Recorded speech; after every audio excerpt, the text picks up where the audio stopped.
जो छोटा बेबी है उसके फीचर सर थोड़ा डिफरेंट है, मतलब फैमिली से बिल्कुल डिफरेंट दिख रहे थे।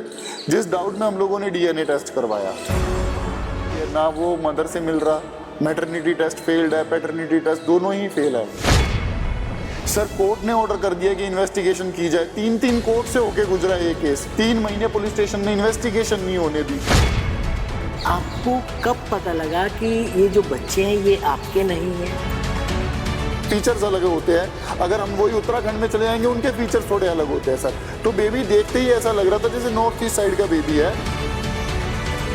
मामला दबाने के लिए पहले पैसे ऑफर किए, उसके बाद उन्होंने जिस तरीके से मामला चल रहा है आईवीएफ को लेकर कि जिस तरीके से जो बच्चे घर में आते हैं तो खुशियां आती है, तो ऐसे में लगातार एक राठौर फैमिली लगातार सवालों के खड़े कर रही है उन आईवीएफ सेंटरों पर और उन हॉस्पिटल पर। हमारे साथ खुद राठौर जी है। राठौर साहब, पहले पूरा वाक्य जानेंगे कि हुआ क्या था आखिर आपके साथ। सर हमारी गायनोकोलॉजिस्ट है डॉक्टर रितु गर्ग, उनके रेफर करने पे हम लोग SCI IVF हॉस्पिटल में गए थे अपना IVF ट्रीटमेंट करवाने।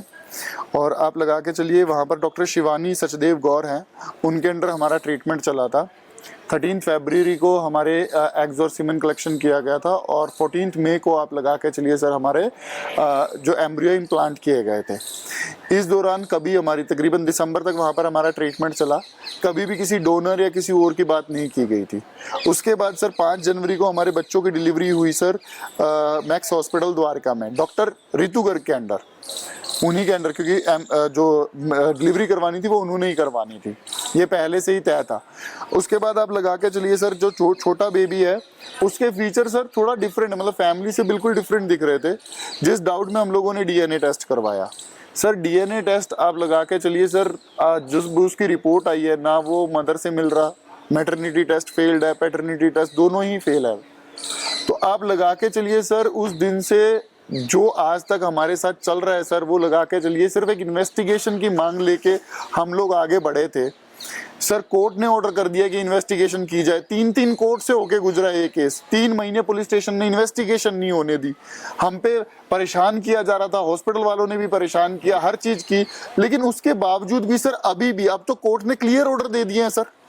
5 जून को क्लियरली ऑर्डर दे दिया कि इसकी इन्वेस्टिगेशन कीजिए, लेकिन सर इन्वेस्टिगेशन के नाम से हमें एक ऑफिस से दूसरे ऑफिस से वापस पहले वाले में घुमाया जा रहा है सर।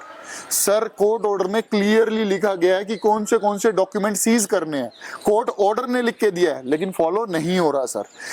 क्या बोला जा रहा है कि ART डिपार्टमेंट में जाइए। सर सबसे बड़ी प्रॉब्लम आज के टाइम में IVF के जितने भी विक्टिम्स हैं सर, वो सिर्फ एक वजह से सफर कर रहे हैं sir, state ART department.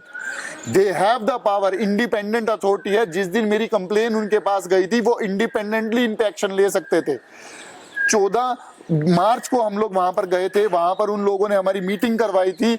Hospital वालों ने हम पे डबल डोनर का ब्लेम डाला था सर। तो डबल डोनर अगर लिया, कोई तो कंप्लायंसेस होंगे सर। क्यों उनको नोटिस इशू नहीं किया गया सर? क्यों उनसे डॉक्यूमेंट नहीं मांगे गए? सिर्फ फोटोकॉपी लेके रखी हुई थी सर उनकी।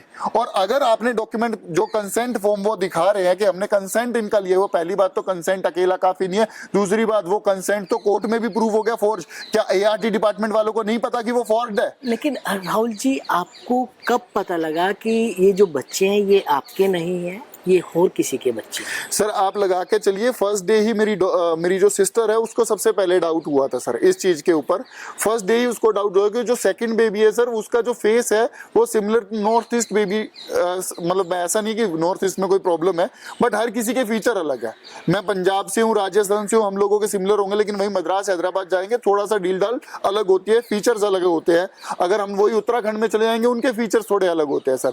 तो बेबी देखते ही ऐसा लग रहा था जैसे नॉर्थ ईस्ट साइड का बेबी है, जिसकी वजह से हमने इस डाउट में ये DNA करवाया था सर। तो आप क्या पंजाब के रहने वाले हैं? जी सर, मैं पंजाब का रहने वाला हूँ सर। पंजाब में कहाँ से हैं आप? पंजाब में अबोहर से सर। ओके, तो अब किस तरीके की दिक्कतें आ रही हैं? आपने DNA टेस्ट भी कराया, जिस तरीके से हमने रिपोर्ट पढ़ी है। DNA टेस्ट के बाद आपको क्या DNA की रिपोर्ट आई है? सर 0.00% मैचिंग है सर मदर से और फादर से। इसका मतलब सिर्फ एक है कि दोनों बच्चे जेनेटिकली हमारे नहीं है, और जेनेटिकली अगर हमारे नहीं है तो हमारे बच्चे कहाँ पर है? हमारी 5 एम्ब्रियोज पिकअप हुई थी, ठीक है जी, 8 एग्स पिकअप हुए थे सर, 5 एम्ब्रियोज बनी थी, 3 उन्होंने ट्रांसफर किया सर। डॉक्टर्स के कन्फेशन मैं हर डिपार्टमेंट में दे चुका हूं, उनकी रिकॉर्डिंग दे चुका हूं जिनमें उन्होंने कन्फेस किया है, ये तक कन्फेस किया है कि क्योंकि ये मामला पुलिस में पहुंच गया है इस वजह से हॉस्पिटल खुद झूठ बोल रहा है। उनकी खुद की वर्डिंग है। जो गौरव राठी उनके मैनेजर हैं, उन्होंने मुझे मामला दबाने के लिए पहले पैसे ऑफर किए, उसके बाद उन्होंने मेरे को सैरोगेसी ऑफर की। और सैरोगेसी में वो मुझे क्या बोलते हैं सर, सिर्फ 3 महीने निकल जाने दीजिए, आपकी वाइफ ठीक हो जाएंगे, आप तो वैसे ही बिल्कुल ठीक हो, तो हम दोबारा से एम्ब्रियो बनाएंगे। और मल्टीपल लड़कियों में सर, ये सबसे बड़ा गैर कानूनी काम है, उसकी रिकॉर्डिंग उनके टेबल पे रखी हुई है ART डिपार्टमेंट के, मल्टीपल लड़कियों में ट्रांसफर कर देंगे सर, मल्टीपल लड़कियों में। सर इतने धड़ल्ले से वो कैसे क्राइम कर रहे हैं सर? क्यों कोई रोक टोक नहीं है? आज तक उनके खिलाफ जितनी भी शिकायतें की गई उनकी इन्वेस्टिगेशन क्यों नहीं की गई? और सेम चैप्टर मेरे साथ रिपीट किया जा रहा है सर, इन्वेस्टिगेशन नहीं होने दी जा रही, सेम चैप्टर रिपीट किया जा रहा है सर। राहुल जी, मेरा एक सवाल है कि सबसे पहले कि जब आपको ये सारी चीज़ें पता लगी तो आपने क्या इनकी पहले हॉस्पिटल से बात करी या फिर आप पुलिस थाने गए या फिर किस तरीके से क्या? सर हमें जो सबसे पहला डाउट था वो मैक्स पे हुआ था, क्योंकि हमें लगा था कि बच्चे वहां चेंज कर दिए गए हैं, ठीक है जी। और आप लगा के चलिए उस वजह से मैंने जो पहला कॉल किया था वो SCI हॉस्पिटल में ही किया था, क्योंकि मुझे ये डर था कि मेरी वाइफ और बच्चे ऑलरेडी मैक्स में एडमिट है, कल को अगर कोई इशू हुआ है तो उनको लाइफ को रिस्क हो सकता है सर। इस वजह से मैंने पहला कॉल SCI में ही किया था सर। और आप लगा के चलिए सर, उसके बाद पहले उन्होंने बोला कि भैया देखो वैसे हम DNA टेस्ट करवाते नहीं है, बट मैं आपके लिए अरेंज कर दूंगा, क्योंकि गौरव राठी से मेरी बातचीत होती थी, ठीक है, जब भी जैसे ट्रीटमेंट जाते हैं तो हॉस्पिटल छोटा सा हॉस्पिटल है, सारे स्टाफ से आपकी बातचीत होनी शुरू हो जाती है। उन्होंने बोला भैया कोई बात नहीं, हम DNA टेस्ट करवा देंगे। लेकिन शाम को उनका कॉल आता है, सर मैक्स आप पे डेफेमेशन कर देगा, हमारी इज्जत चली जाएगी, ये हो जाएगा वो हो जाएगा। उन्होंने प्रेशर बनाना शुरू किया। जब मैं नहीं माना उसके बाद उन्होंने हमें नेक्स्ट डे अपने हॉस्पिटल में बुलाया, हॉस्पिटल में भी बात हुई, तकरीबन 1-1.5 घंटे हमारी बातचीत चली, जहां पर उन्होंने पहले तो वो कोशिश करते रहे किसी तरीके से हमें समझा दे कि DNA टेस्ट नहीं करवाना चाहिए। और उसके बाद जब हम लोग नहीं माने तो सर गौरव राठी ने बदतमीजी भी की हमसे कि जाओ कर लो केस, 15 साल तो आपको लग जाएंगे केस में पेशी करवाने में, मतलब आपकी जो आवाज सुनी जाएगी वो 15 साल बाद। और सर वो लोग सही हैं, वो लोग सही हैं। जून आ गया है सर, जनवरी में बच्चे पैदा हो गए थे, 6 महीने हो गए थे। 6 महीने में जब इन्वेस्टिगेशन शुरू नहीं होने दी इन लोगों ने, सर मुझे एक बात बताइए, आप प्रेस से हैं सर, मैं आपको बोलूं आप प्रेस से नहीं हो तो आप क्या करोगे, अपना कार्ड दिखा दोगे? बिल्कुल सर, अगर वो कह रहे हैं हमने डबल डोनर लिए हैं और हम कह रहे हैं नहीं ले रहे, तो डॉक्यूमेंट दे दीजिए ना कोर्ट में, ओरिजिनल डॉक्यूमेंट सबमिट कर दीजिए ना सर पुलिस स्टेशन में, ART डिपार्टमेंट में, कहीं तो जाके सबमिट कर दीजिए। वो भाग क्यों रहे हैं सर इस चीज से? किस चीज से बच रहे हैं, किस वजह से बच रहे हैं सर? वो कहां भागना चाहते हैं? राहुल जी, ये तो हॉस्पिटल की बात हो गई, उसके बाद आपने इसको लीगल तरीके से लिया, पुलिस थाने में गए, उसके बाद आपने कोर्ट का रुख भी सर किया, क्योंकि 17 जनवरी को मैं DCP साहब के पास गया था अपनी रिक्वेस्ट लेके, ठीक है जी, 17 जनवरी को मैं सर वहां पर गया था। उसके बाद 22 जनवरी को सर SHO साहब से मीटिंग हुई थी सर मेरी। उसके बाद से सर आप लगा के चलिए बस मेरे IO दिए जाते थे और IO चेंज कर दिए जाते थे, बस यही सिस्टम चल रहा था। और आप लगा के चलिए इन्वेस्टिगेशन के नाम पे कुछ भी नहीं था सर, और आज भी इन्वेस्टिगेशन के नाम पे कुछ भी नहीं है सर। आज भी उन्होंने सिर्फ जो हमारा नॉर्मल IVF ट्रीटमेंट हुआ था उसके ओरिजिनल पेपर सबमिट करवाए हैं, बाकी जितने भी डोनर से रिलेटेड, मैं पूरी जिम्मेवारी कह रहा हूं सर, जितने भी डोनर से रिलेटेड उन्होंने वो बोला है, जो कंप्लायंस होता है, वो सारी फोटोकॉपीज दी गई है sir. Embryo sheets photocopy, embryo logs photocopy, consent form photocopy, हर चीज सिर्फ फोटोकॉपी सबमिट करवाई है। ना वो ART डिपार्टमेंट को कह रहे हैं IO के पास है, और IO को कह रहे हैं ART डिपार्टमेंट के पास है। लेकिन आपका कहना है कि सबूत सारे हैं, कार्रवाई कुछ नहीं हो रही है, सब चीज सामने होते हुए भी। सर ये प्राइमा फेसाई केस है सर। प्राइमा फेसाई केस क्या है कि वो सामने विजिबल है, उसको जैसे कहते हैं ना, प्रत्यक्ष को प्रमाण की जरूरत नहीं है सर। उन्होंने जो कंसेंट फॉर्म सबमिट करवाया, पहली बात तो एज पर ART कंप्लायंसेस वो पूरा नहीं है, ठीक है जी। जब वो कंप्लायंसेस ही पूरा नहीं हो रखा तो सिंपल सा बात है, ART डिपार्टमेंट को उनके खिलाफ एक्शन लेना चाहिए था, उसी वक्त डॉक्यूमेंट सीज करने चाहिए थे। क्यों नहीं कर रहे सर? वो कंसेंट फॉर्म दिखा रहे हैं 14 मई 2025 को शाम को 3:59 का।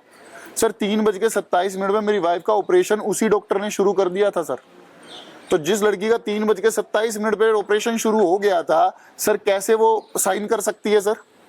और क्या ये साइन उसी वक्त लेने होते हैं? अच्छा चलिए छोड़िए, ये तो मैं सिर्फ एक डॉक्यूमेंट की बात कर रहा हूं। अगर किसी ने डबल डोनर लिया है तो एन नंबर ऑफ डॉक्यूमेंटेशन की रिक्वायरमेंट है। 4 महीने से स्टेट ART डिपार्टमेंट ने उनसे सारे डॉक्यूमेंट्स क्यों नहीं जब्त किए सर? क्यों नहीं मांगे उनसे? क्यों उनके खिलाफ कार्रवाई नहीं की गई? और आज भी क्यों नहीं कर रहे सर? आज भी ये सवाल है सर, आज भी सर। हमारी छोड़िए सर, हेल्थ मिनिस्ट्री की इंपॉर्टेंट मेल्स को इग्नोर किया जा रहा है सर। लेकिन राहुल जी, एक सवाल हो रहा है, अब सवाल ये खड़े हो रहे हैं कि अब उन बच्चों की परवरिश किस तरीके से की जा रही है? सर जैसे आप अपने बच्चों की करते हो वैसे ही हम कर रहे हैं सर। उतना ही प्यार, उतना ही केयर, कभी बुआ की गोदी में, कभी दादा की गोदी में, कभी दादी की गोदी में, कभी माँ बाप की गोदी में। बस जिसकी गोदी से शिफ्ट होते हैं वो बेचारा पीछे से जाके बाथरूम में जाके रो के आ जाता है अपने आंसू पूछ के। बच्चों को उनका पूरा प्यार मिल रहा है। जब तक माँ खिला रही है, वो उसको अच्छे से खिला रही है, सडनली वो कहेगी राहुल आप पकड़ लीजिए, अब मुझे पता है कि नेक्स्ट चीज क्या होने वाली है। ये बाथरूम में जाएगी और रोएगी, अपनी चीखों को दबाएगी ताकि बाहर के लोग ना सुन ले। माँ बाप खिलाएंगे, माँ बाप खिलाने के बाद बेटा हम थक गए इसको पकड़ लो, वो अंदर रूम में जाएंगे, रूम लॉक करेंगे और अपनी सिसकियां भर भर के रोएंगे ताकि बाहर सुन ना ले। बुआ आएगी, पूरे अच्छे से खिलाएगी, सब कुछ करेगी, कुछ नहीं हुआ, कुछ नहीं हुआ, कुछ नहीं हुआ। और फिर सडनली अरे मेरे सर में दर्द हो रहा है, 2 मिनट मैं सोने जा रही हूँ। वो सोने नहीं जा रही सर, वो रोने जा रही है, वो रोने जाती है। तो क्या मानते हैं आप ये पूरा नेक्सस है? सर आप इन्वेस्टिगेशन करवाइए सर। जो आपको ये चीज दिख रही है सर, ये सिर्फ 1% भी नहीं है केस का। आप इसका इन्वेस्टिगेशन करवाइए प्लीज। मेरी सेंटर ART डिपार्टमेंट से हाथ जोड़ के विनती है, प्लीज इस केस को स्टेट ART डिपार्टमेंट सॉल्व नहीं करना चाहती, और वो सॉल्व तब करेंगे जब अंदर से वो सारे डॉक्यूमेंट चेंज करवा देंगे सर। इतना टाइम क्यों दिया जा रहा है सर? इतना टाइम क्यों दिया जा रहा है उन्हें? सिर्फ एक रीजन है, सिर्फ एक रीजन है सर, ताकि वो डॉक्यूमेंट पीछे से चेंज करवा सके। अब उन्हें पता चल चुका है उन्होंने कहां कहां गलती की है। वो अपने पैसे और पावर के अप्रोच करके सर, पूरा यूटिलाइज करके सर, और ये पूरा तंत्र उनका साथ दे रहा है सर। मैं बोल रहा हूं सर, ये नहीं तो ऐसा क्या रीजन है कि आज 6 महीने हो गए सर, इन्वेस्टिगेशन के नाम पे ART डिपार्टमेंट अपने हाथ पे हाथ धर के बैठे हुए है सर। क्या आप लास्ट तक इस केस को लड़ते रहेंगे? सर जब तक मुझे मेरे बच्चे नहीं मिल जाते, जब तक इन बच्चों को उनके माँ बाप तक नहीं पहुंचा देता, तब तक ये केस लड़ता रहेंगे सर। हर लीगल रेमेडी, हर सब कुछ जो बस पड़ता है, जो बन पड़ता है सर, सब कर जाएंगे सर। वो उम्मीद भले तोड़ दे, वो सर निश्चय को नहीं तोड़ सकते। हो सकता है वो घुमा घुमा के उम्मीद तोड़ दे, लेकिन सर निश्चय नहीं टूटेगा। हम अपने बच्चों को पाके रहेंगे, चाहे ये स्टेट ART डिपार्टमेंट साथ दे या ना दे, हमारी इंडियन गवर्नमेंट साथ दे ना दे, हमारे CM साथ दे ना दे सर। सर आज इतने दिन हो गए, हर जगह प्लीज प्लीज इसका संज्ञान लीजिए प्लीज। कौन संज्ञान ले रहा है सर इस चीज का?